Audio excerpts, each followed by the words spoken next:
नमस्कार, आप लोग को फाइनल एग्जाम में स्वागत है। और यहाँ पर यूपी पुलिस के लिए जो हमने जीके जीएस की सीरीज शुरू की है समान ज्ञान के, उसके टेस्ट 6 को देखने वाले हैं।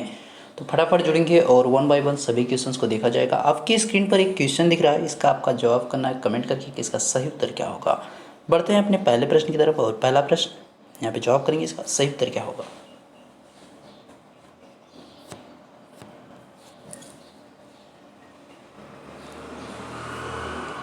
प्रश्न है, निम्नलिखित में से कौन सा एक सजातीय मिश्रण है। सजातीय मिश्रण की बात की जा रही है, तो इसमें जो है सजातीय मिश्रण क्या है, पानी में शक्कर। पानी में शक्कर जो है, अब यहाँ पे क्या है कि ये आपका क्या है, सजातीय मिश्रण। विजातीय मिश्रण का क्या होता है, किसी डिफरेंट जो आप कह सकते हैं कि जैसे कि मतलब बालू को जो है पानी में मिला दिया गया, यानी वो जो है उसमें आपका नहीं घुल पाएगा। नाले का पानी क्या है, वो अलग एकदम दिखेगा, क्लियर हो जाएगा। पानी में छाछ जो है, छाछ क्या होगी, वो तैर करके अलग दिखेगी। स्टार्च का घोल ये जो है अपना एक खुद ही जो है क्या है, वो सोल्यूबल है, एक विलेन है। इस चीज़ का आपको ध्यान। जैसे मिश्रण क्या होता है, मिश्रण में जैसे कि आपकी कुछ चीज़ें मिलाई गई हैं, तो उनकी जो है कोई क्वांटिटी फिक्स नहीं है कि कोई 1 मिलाएगा, कोई 2, कोई 10, इस प्रकार से चीज़ें हैं, मतलब फिक्स मात्रा में नहीं मिलाएगी। तो यहाँ पे पानी में शक्कर आपका सही आंसर हो जाएगा। अगला प्रश्न है यहाँ पे,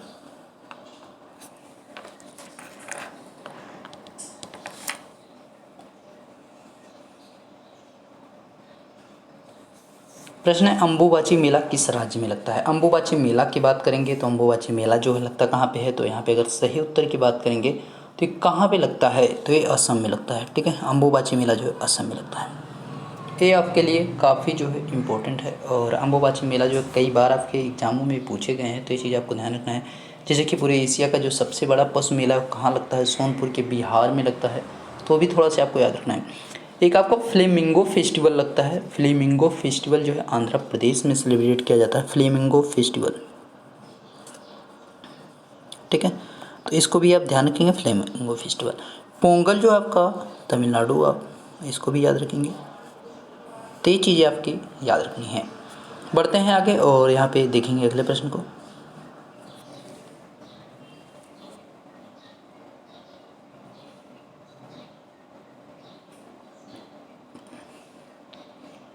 इसमें से एक गाय की नस्ल नहीं है। अब जो आपके विकल्प दिख रहे हैं उसमें से पूछा जा रहा है, इसमें से जो है गाय की नस्ल नहीं है। देखिए, गिर एविन गाय की नस्ल है, अमृत महल भी है, कॉन्करेज भी है, जबकि भदावरी क्या है, ये भैंस की नस्ल है। यानी डी ऑप्शन हो जाएगा।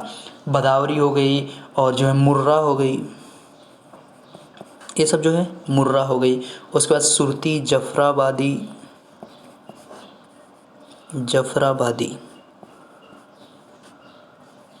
ठीक है, ये सब जो है किसकी नस्लें हैं, तो ये सब जो है भैंस की नस्लें हैं। इस चीज़ का आपको ध्यान रखना है। अब जैसे कि अगर आपसे कभी इसका पूछ ले कि भैंस का गर्भकाल कितना होता है, कई जानवरों के पूछे जाते हैं, तो एक साइड हम लिख देते हैं गर्भकाल। जैसे हमारा सबसे पहले गाय आया, तो हम गाय का देख लेते हैं। गाय के अगर गर्भकाल की बात करेंगे तो जो है यहाँ पे कितना होता है, 284 डेज होता है, 284 दिन होता है। गाय हो गई। अब जैसे कि बकरी अगर आपसे कभी पूछ लिया, बकरी का हो गया, तो बकरी का जो है 151 दिन होता है, लगभग जो है एक आध दिन आगे पीछे हो जाता है। ठीक है, भेड़ हो गई, भेड़ का भी लगभग 150 दिन के आसपास होता है। ठीक है, अब यहीं पे अगर भैंस की बात करें, भैंस की जो है गर्भकाल की जो अवधि होती है उसकी अगर यहाँ पे बात करेंगे तो कितनी होती है, 300 दिन की होती है। ठीक है, 300 दिन होती है किसके, भैंस के गर्भकाल की अवधि।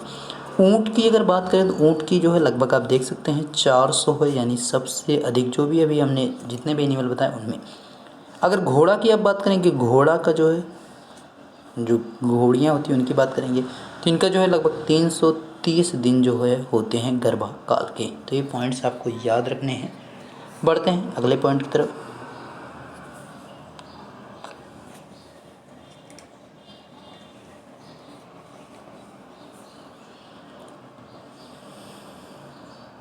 प्रश्न निम्नलिखित में से आज सुमेलित है। आज सुमेलित जो है उसकी बात यहाँ पे की जा रही है कि इसमें से जो है कौन सा डिफरेंट है, यानी जो उसका प्लेस है वो आपका सही नहीं है। भिलाई लौह इस्पात इस छत्तीसगढ़ में एकदम सही है। इसको जो है 1955 में जो है स्थापित किया गया था। 1955 में इसको स्थापित किया गया था रसिया की मदद से, यानी सोवियत संघ रूस की मदद से। दुर्गापुर लौह इस्पात पश्चिम बंगाल में है। इसको कब स्थापित किया गया, 1956 में। ये है कहाँ पे, तो ये आपका यहाँ पे पश्चिम बंगाल में, लेकिन किसकी मदद से, तो ब्रिटेन की मदद से। राउरकेला लौह इस्पात उड़ीसा में ही है, लेकिन इसकी स्थापना 1959 में की गई। किसकी मदद से? जर्मनी की मदद से।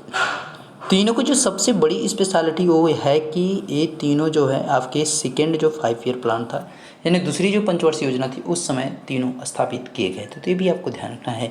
बोकारो स्टील प्लांट जो है मध्य प्रदेश ना होकर के ये जो है कहाँ पर है? झारखंड में है।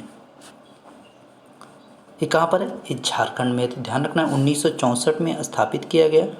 किसकी मदद से? रूस की मदद से। तो ये आपके पॉइंट्स हैं, इनको आप याद रखेंगे। तो यहाँ पे आंसर जो आपका सही हो जाएगा वो डी हो जाएगा, ध्यान रखेंगे।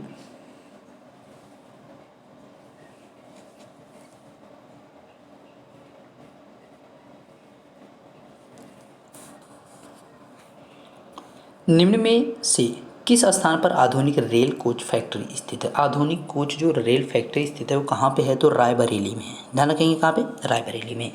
चितरंजन में क्या है भाई? विद्युत इंजन यहाँ पे बनाया जाता है। जो भी विद्युत इंजन बनता है वो कहाँ आपका बनेगा? चितरंजन में बनेगा विद्युत इंजन। चेन्नई की बात करेंगे अगर, चेन्नई में जो है इंटीग्रल कोच फैक्ट्री है। क्या है? Integral coach factory. Integral coach factory कहाँ पर है? चेन्नई में। वाराणसी में अगर आप बात करें तो डीजल जो इंजन बनाए जाते हैं कहाँ बनते हैं? वाराणसी में बनते हैं डीजल इंजन। एक और नाम आप सुनते होंगे, वो क्या है आपका? कपूरथला है, ठीक है, जहाँ पे रेल कोच बनाए जाते हैं। कपूरथला, यहाँ पे रेल कोच का निर्माण किया जाता है, ठीक है। तो इन पॉइंट्स को याद रखना है। जवाब करेंगे यहाँ पे सही उत्तर क्या है?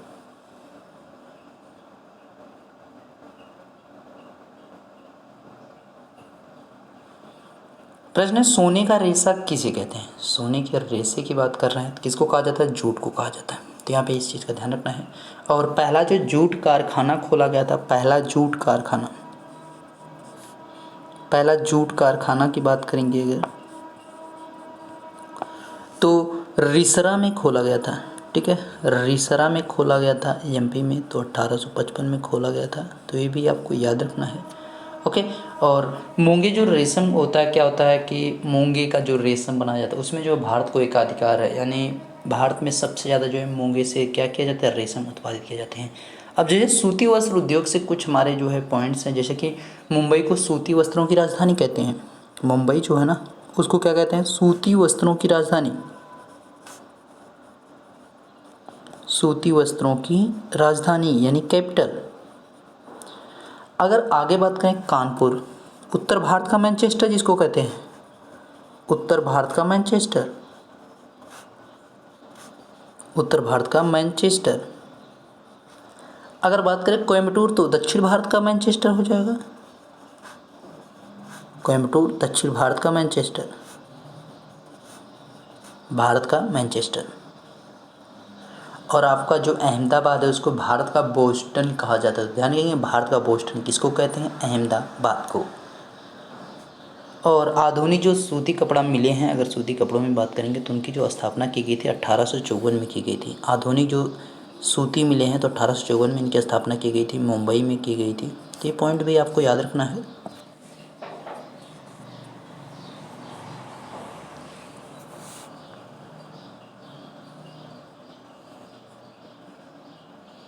मैटूर बांध परियोजना किस नदी पर है? मैटूर बांध परियोजना की बात करेंगे तो कावेरी नदी पे है, याद रखेंगे कावेरी नदी। नागार्जुन बांध यहाँ पे आपसे कई बार पूछा गया है। नागार्जुन बांध कहाँ पे है? कृष्णा नदी पे है। तो ये पॉइंट भी आपके लिए याद है, तो यहाँ पे ध्यान रखेंगे आप, ठीक है। सरदार सरोवर जो है आपका नर्मदा नदी पे है। श्री सैलम जो है आपका, तो इसका ध्यान रखना, नर्मदा नदी पे जो है क्या है? सरदार सरोवर है। और यहीं पर जो है स्टैचू ऑफ यूनिटी स्थित है, जो कि 182 मीटर जो है हाईएस्ट है, जो कि वर्ल्ड हाईएस्ट स्टैचू है। तो ये भी आपको ध्यान रखना है। नर्मदा नदी के तट पर स्थित है कौन? Statue of unity.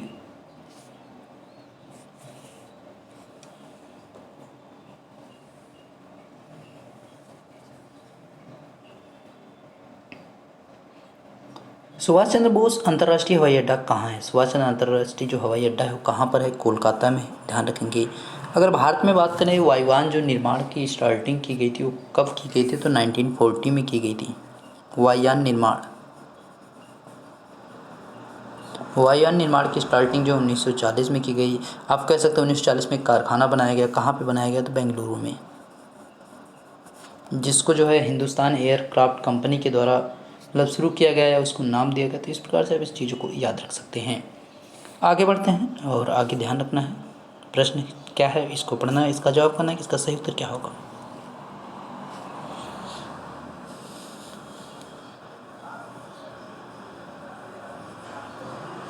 प्रश्न है फीफा का मुख्यालय है, फीफा का जो मुख्यालय है वो कहाँ पर है, ये पूछा जा रहा है। तो ज्यूरिख में है। ज्यूरिख कहाँ पड़ता है? तो स्विट्जरलैंड के अंदर पड़ता है। स्विट्जरलैंड ज्यूरिख में इसका है। ठीक है। Federation international D football association, इसकी जो स्थापना की गई कब की गई है? तो 1904 में। फुटबॉल से संबंधित आपका फीफा है। ठीक है।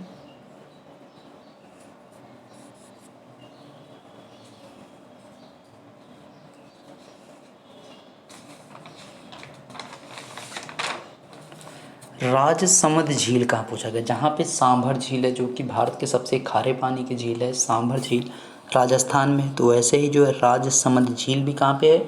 आपके राजस्थान में ही है।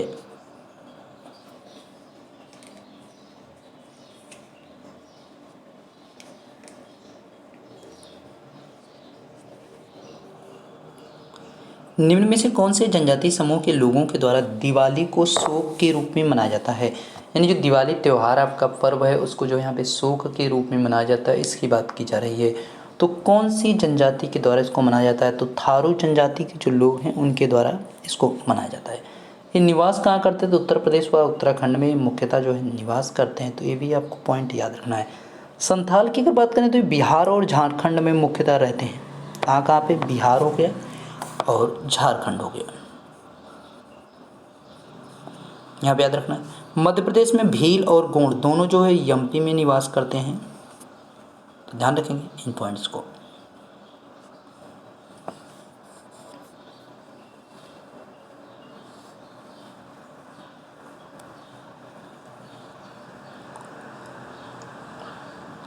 जीएसटी परिषद में सदस्यों की संख्या होती है तो कितनी होती है? तो यहाँ पे अगर राइट आंसर की आप बात करोगे 33 होती है। ठीक है, ध्यान रखना है 33 होती है, जिसमें से 31 जो है क्या होंगे कि जो राज्य व केंद्र शासित प्रदेश हैं उनके क्या होंगे? वित्त मंत्री होंगे, फाइनेंस मिनिस्टर होंगे। और 2 इसमें जो सदस्य होंगे कहाँ से होंगे? वो सेंट्रल से होंगे। तो 2 जो है केंद्र से होंगे, बाकी जो है जो हमारे राज्य व केंद्र शासित प्रदेश हैं उनसे जो है चुन करके आएंगे। तो ये भी आपको ध्यान रखना है। ओके। और इसका जो अध्यक्ष बनाया जाता है ना, जो जीएसटी परिषद का अध्यक्ष होता है वो कौन होता है? अध्यक्ष की बात करेंगे तो जो वित्त मंत्री होता है, केंद्रीय वित्त मंत्री। जो वित्त मंत्री यहाँ पे जो 2 अदर सदस्य दिख रहे हैं उसमें से एक आपका कौन होता है? केंद्रीय वित्त मंत्री भी आपका होता है। अगर यहाँ पे बात करें तो जो जीएसटी नंबर होता है, जीएसटी नंबर उसकी जो टोटल संख्या कितनी होती है? जीएसटी नंबर्स की जो संख्या होती है वो कितनी होती है? आपसे कभी कभी पूछ लेगा। तो जीएसटी नंबर की जो संख्या होती है कितनी थी? 15 होती है, यानी 15 डिजिट का जो है आपका जीएसटी नंबर होता है। ये पॉइंट भी आपको याद रखना है। और यहाँ पे जो है इसको किस संविधान संशोधन के तहत लागू किया गया था? जैसे कि 101वें संविधान संशोधन के तहत जो है इसको 2017 में आपका लागू किया गया भारत में। और इसमें जो है 122वें संविधान संशोधन के तहत थोड़ा सा और परिवर्तन किया गया, जैसे कि जीएसटी में जो परसेंटेज इसकी जो दरें हैं उसमें परिवर्तन किया गया था। तो 101वां व आपका 122वां संविधान संशोधन दे सकता है। लेकिन इसको जो भारत में लागू कब किया गया है? तो आपका यहाँ पे 1 जुलाई 2017 से 1 जुलाई 2017 से जो है इसको भारत में पूरी लागू किया गया है। तो ये भी आपका ध्यान रखना है। जीएसटी को लागू करने वाला जो पहला राज्य था वो कौन था? असम था। जीएसटी लागू करने वाला पहला राज्य कौन था? असम था। यानी जीएसटी को जो सबसे पहले लागू किया वो कौन सा राज्य था? असम था। अब यहाँ पे अगर बात करें जीएसटी को लाने के लिए जो है किसने जो है आप कह सकते हैं कि सलाह दी थी, यानी जो समिति थी उस समिति का नाम क्या था? तो जो सलाह देने वाली समिति थी इस की सिफारिश करने वाली वो कौन थी? अरविंद समिति। अरविंद समिति जो है इस जीएसटी परिषद को जो है क्या की थी? सलाह दी थी कि आप भाई जो है जीएसटी परिषद लाइए, जीएसटी लाइए। तो इससे जो है देश में क्या होगा कि एक ही जो है आपको टैक्स वसूलने की ज़रूरत है, ढेर सारे आपको टैक्स नहीं लेने पड़ेंगे। ठीक है, तो किसने बताया था? तो यहाँ पे ध्यान रखना अरविंद समिति के द्वारा इस चीज़ को डिक्लेयर किया गया था। अरविंद समिति के द्वारा इस चीज़ों को बताया गया था। मैं इसको थोड़ा सा छोटा कर देता हूँ ताकि एक ही बार में चीज़ आपकी क्लियर हो जाए। अब यहाँ पे जैसे कि इसको कितने टाइप से लगाया गया, तो 4 टाइप से लगाया गया है, 4 प्रकार से इसको लगाया गया है। जीएसटी जो हमारे यहाँ 4 प्रकार से लगे हैं। जैसे कि 5% वाले में क्या रखा गया, आवश्यक वस्तुओं को, जो आवश्यक वस्तुएं हैं ना उसमें क्या रखा गया है 5% जीएसटी टैक्स। लेकिन जो थोड़ा सा इनसे महंगी हैं 12% वाले में उसको कर दिया उपयोगी जो वस्तुएं हैं, जो उपयोगी वस्तुएं हैं उनमें क्या है 12.5%। और आगे बढ़ाया गया 18% जो है आरामदायक जो चीज़ें हैं उनमें लगाया गया। 18% किस पे, आरामदायक वाले पे, ठीक है, आरामदायक। और जो सबसे महंगा लगा है वो कि 28% लगा है, किस पे, सौंदर्य जो प्रसंसाधन है उस पर, विलासपूर्वक जो चीज़ें हैं उन पे ही बात करेंगे, ठीक है, सौंदर्य प्रसंसाधन वाले की यानी ब्यूटी पार्लर वालों पे सबसे ज़्यादा जीएसटी लगाया गया, कितना 28%। तो इस चीज़ का आपको ध्यान रखना है। आगे यहाँ पे उत्तर करेंगे, इसका सही उत्तर क्या बनेगा।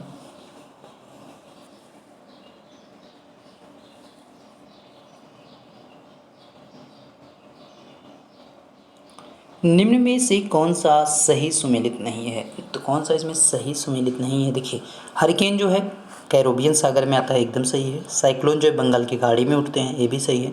टाइफून जो है चीन सागर में उठते हैं। विली विली जो है कैस्पियन सागर, यहाँ पे आपका गलत, क्योंकि ये जो है ऑस्ट्रेलियाई जो आपका एरिया है वहाँ पे, तो ये आपका कैस्पियन सागर से नहीं संबंधित है, तो आंसर क्या हो जाएगा, डी आंसर हो जाएगा। तो यहाँ पे थोड़ा सा एक चीज़, जैसे कि चक्रवात की बात यहाँ पे की जा रही है, ये सब जो है आपके हरिकेन, साइक्लोन, टाइफून, विलविली, ये सब क्या है, चक्रवात हैं।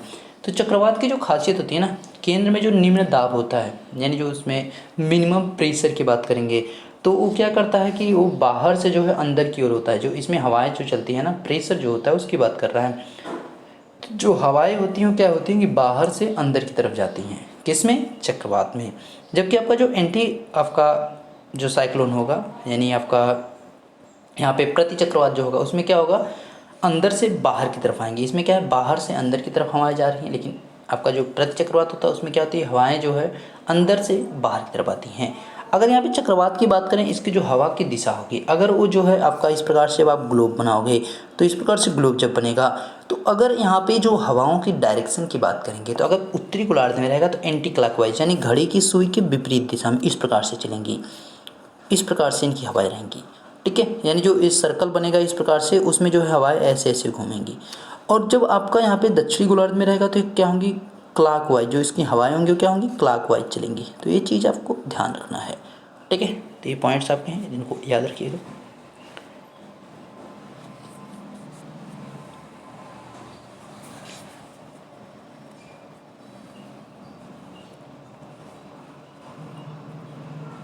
भारत की सभी मृदा में कौन से 2 तत्वों की कमी है, तो कौन से 2 तत्व ऐसे हैं जिनकी कमी अधिकतर पाई जाती है, तो नाइट्रोजन और फास्फोरस होते हैं, ठीक है। सभी में लगभग जो है इसकी अधिकतम कमी पाई जाती है। ह्यूमस की भी कमी होती है, अगर आपका ह्यूमस ऑप्शन में केवल रहे और नाइट्रोजन और फास्फोरस ना रहें, तो आप ह्यूमस को यहाँ पे क्लिक कर सकते हैं, तो भी आप ध्यान रखेंगे।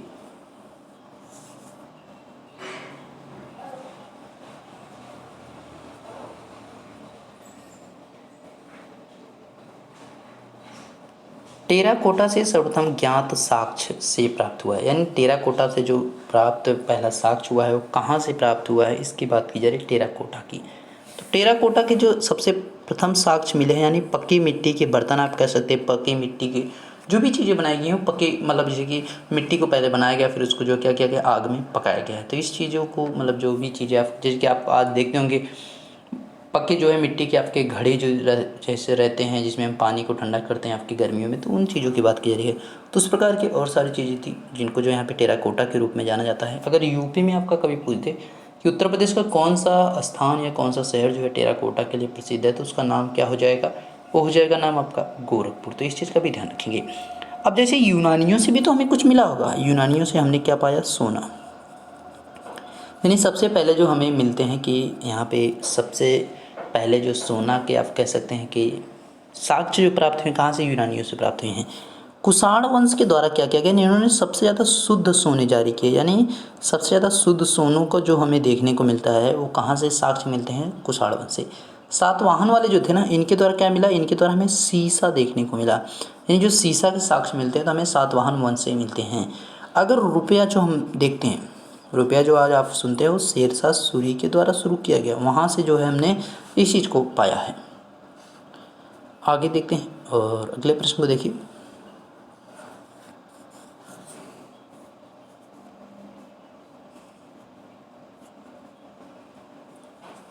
कालकोठरी घटना के समय बंगाल का शासक था। कालकोठरी घटना के समय जो बंगाल का शासक था उस शासक का नाम क्या था? सिराजुद्दौला था। ध्यान रखें कौन है? सिराजुद्दौला था।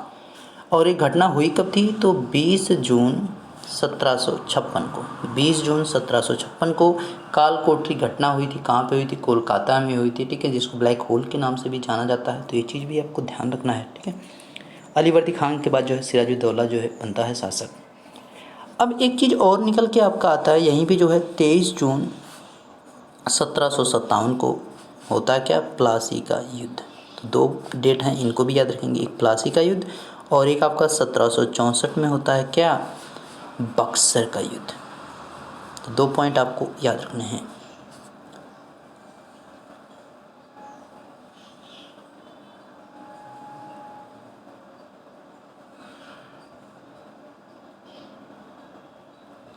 प्रश्न है, भारत में राष्ट्रीय आय की गणना कौन करता है? राष्ट्रीय आय की जो गणना की जाती है किसके द्वारा की जाती है? यहाँ पे अगर सही उत्तर की आप बात करोगे तो राष्ट्रीय आय की गणना की बात कर रहे हैं तो कौन करता है? राष्ट्रीय सांख्यिकी संगठन के द्वारा की जाती है, नेशनल स्टैटिस्टिक्स ऑर्गेनाइजेशन के द्वारा किया जाता है।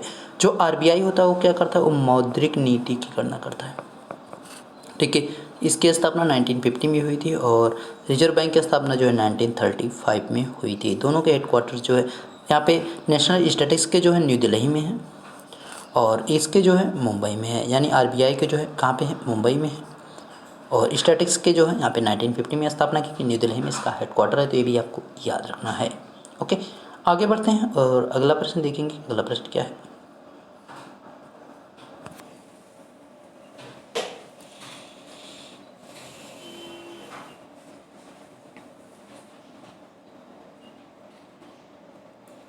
आरबीआई के प्रत्येक 3 लोगों में कौन सा पेड़ है?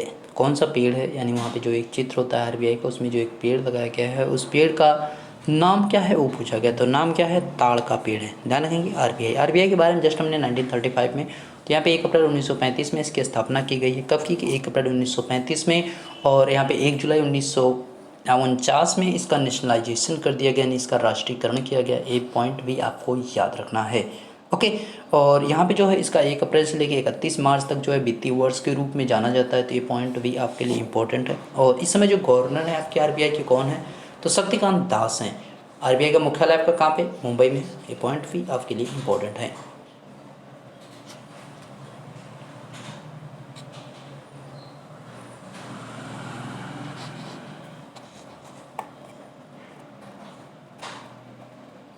आईपी का पूरा नाम है, यानी फुल फॉर्म आपसे पूछा जा रहा है तो इसका फुल फॉर्म जो होता है वो क्या होता है? तो इंटरनेट प्रोटोकॉल होता है। आईपी का जो फुल फॉर्म होता है क्या होता है? इंटरनेट प्रोटोकॉल होता है, यानी बी ऑप्शन यहाँ पे सही होगा। आगे देखेंगे और यहाँ पे जवाब करेंगे कि इसका सही उत्तर क्या बनेगा।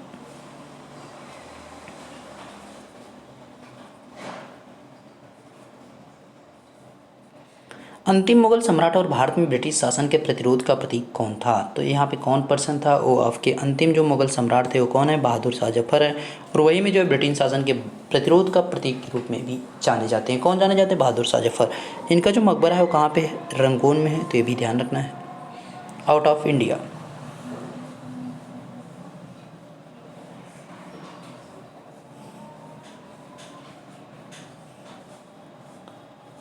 डॉक्टर भीमराव अम्बेडकर ने संविधान का हृदय और आत्मा किसे कहा था? हृदय और आत्मा जो है यहाँ पे किसको कहा जाता है? तो संवैधानिक उपचारों के अधिकार को कहा गया है।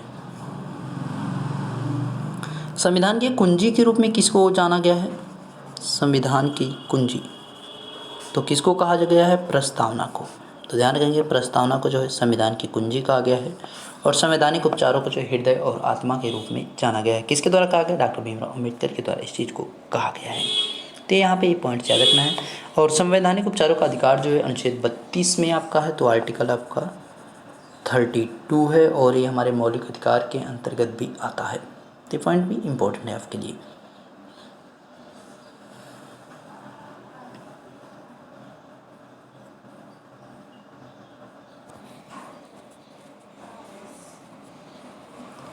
निम्न में से किसी वर्ल्ड मैन ऑफ इंडिया के रूप में जाना जाता है किसको? सलीम अली को जाना जाता है। सलीम अली अगर आपसे पूछे नेशनल जो पार्क है वो कहाँ पे है, तो आपका हो जाएगा जम्मू कश्मीर। लेकिन जब आपसे कहे कि सलीम अली वर्ल्ड सेंचुरी कहाँ पे है, सलीम अली वन्यजीव अभ्यारण्य कहाँ पे है, तो आपको ध्यान रखना पश्चिम बिहार कहाँ पे है, तो गोवा में पड़ जाएगा। ये चीज़ आपको याद रखना है।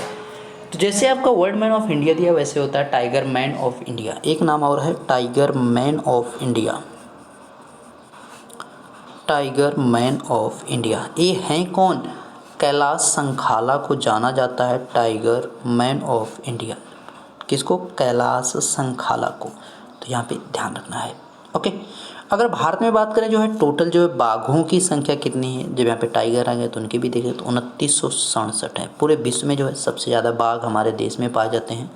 इसमें से सबसे ज़्यादा जो पाए जाते हैं 526 एमपी में पाए जाते हैं और 524 जो है कर्नाटका में पाए जाते हैं। तो ये पॉइंट्स भी आपके लिए इंपॉर्टेंट होंगे। 29 जुलाई टाइगर डे के रूप में भी मनाया जाता है।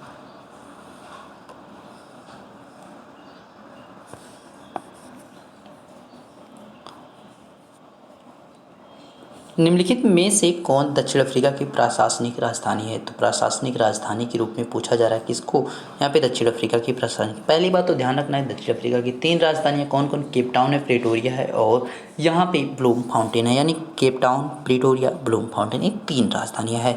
लेकिन इसमें से जो प्रशासनिक उसकी पहली बात करेंगे तो पहले यहाँ पे देखो विधायी जो है वो कौन है? केप टाउन है विधायी, ठीक है। यानी जहाँ पे आप कह सकते हैं मंत्रिपरिषद वगैरह इस प्रकार की चीज़ें विधायी। कानूनी आप कह सकते हैं। प्रीटोरिया की बात करेंगे, ये है इसकी प्रशासनिक राजधानी, जो हमारा क्वेश्चन भी है। प्रशासनिक एडमिनिस्ट्रेटिव जो कैपिटल है वो कौन है? C option. ब्लूम फाउंटेन की बात करेंगे तो न्यायिक राजधानी है, यानी जहाँ पे इसका क्या है? न्यायालय स्थित है।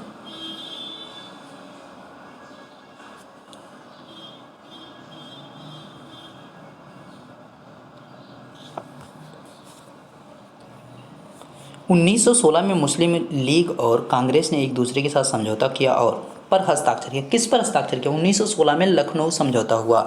यानी आपका डी ऑप्शन कहता है कि लखनऊ समझौता हुआ जिसमें मुस्लिम लीग और कांग्रेस जो एक साथ हो गए।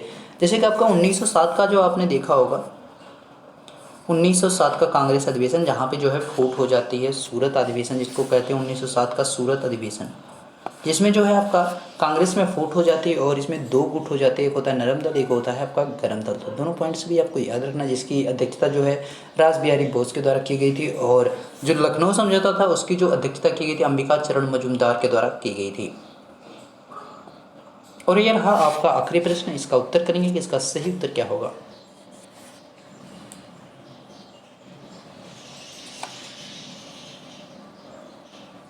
निम्नलिखित में से किसी राज्य की विधानसभा को भंग करने का अधिकार है? किसको है? वो पर्सन है आपका राज्यपाल।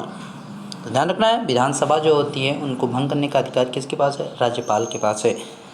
अब अगर आपसे कभी पूछे कि विधानसभा की जो अधिकतम संख्या हो सकती है वो कितनी हो सकती है और न्यूनतम संख्या कितनी हो सकती है? अधिकतम और न्यूनतम जो अधिक यहाँ पे सदस्य संख्या उसकी बात कर रहे हैं तो अधिकतम जो है 500 हो सकती है और न्यूनतम की बात करेंगे तो 60 हो सकती है। कुछ ऐसे राज्य हैं जिनकी जो विधानसभा में 60 से कम सीटें हैं उनको भी अपवाद में रखा जाता है, लेकिन एक टर्म्स एंड कंडीशन बनाई गई है, ठीक है, कि कोशिश करना है कि मतलब 60 से कम नहीं होनी चाहिए। ये होता है विधानसभा। सर्वाधिक विधानसभा सीटों वाला जो आपका राज्य है वो कौन सा है? तो वो है उत्तर प्रदेश 403, जहाँ पे विधानसभा सीटें हैं। पूरे भारत में जो है सर्वाधिक विधानसभा सीटें हैं। एक चीज़ और, राज्यपाल की कुछ खासियत है, जैसे कि राज्यपाल जहाँ पे बैठता है उसको जो है राजभवन के रूप में जानते हैं, तो वो भी ध्यान रखना है। और ये प्रदेश का जो है ये आपका अध्यक्ष होता है, प्रदेश का जो है संवैधानिक प्रमुख होता है। कौन होता है? वो होता है राज्यपाल, ठीक है। तो ये पॉइंट भी आपका ध्यान रखना। अब एक पॉइंट और इसके लिए सबसे स्पेशल जो आती है कि 7वें संविधान संशोधन द्वारा राज्यपाल के बारे में कहा गया कि एक ही राज्यपाल 2 या 2 से अधिक राज्यों का जो है यहाँ पे कार्यवाहक के रूप में या जो है उसके राज्यपाल के रूप में काम कर सकता है, उसकी नियुक्ति हो सकती है। किस संविधान संशोधन के द्वारा? 7वें संविधान संशोधन में कहा गया। तो आपके सभी क्वेश्चन यहाँ पे कंप्लीट हो चुके हैं। वीडियो आपको अगर अच्छा लगा तो इसको लाइक करेंगे, शेयर करेंगे ताकि मैक्सिमम लोग पास चीज़ें पहुँच सकें। पीडीएफ इसका टेलीग्राम मिलेगा, पीडीएफ के लिए टेलीग्राम पर जुड़ो, वहाँ पे आपको इसका पीडीएफ मिल जाएगा। मिलते हैं नेक्स्ट वीडियो में, तब तक देखते रहेंगे। फाइनल एग्जाम में तासीर सर, थैंक यू।